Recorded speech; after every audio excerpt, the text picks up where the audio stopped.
یا اللہ تمام بے روزگاروں کو حلال رزق عطا فرما، آمین۔ اللہ کی رحمت سے نا امید نہ ہونا، اللہ تو سب گناہوں کو بخش دیتا ہے اور وہ تو بخشنے والا مہربان ہے۔ اللہ تعالیٰ نے ایسی کوئی بیماری نہیں بنائی جس کی دوا نازل نہ کی ہو، سوائے ایک بیماری کے، وہ بڑھاپا ہے۔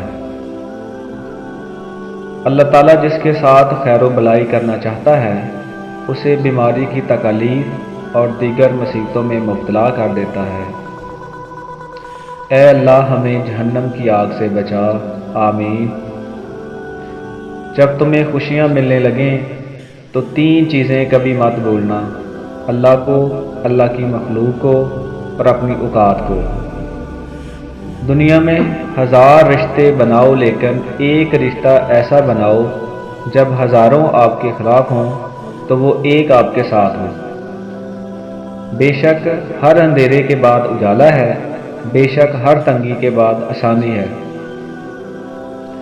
نبی پاک صلی اللہ علیہ وآلہ وسلم نے ارشاد فرمایا، اللہ کے ساتھ شرک کرنا، والدین کی نافرمانی کرنا، کسی کی ناحق جان لینا اور جھوٹی قسم کھانا کبیرہ گناہ ہے۔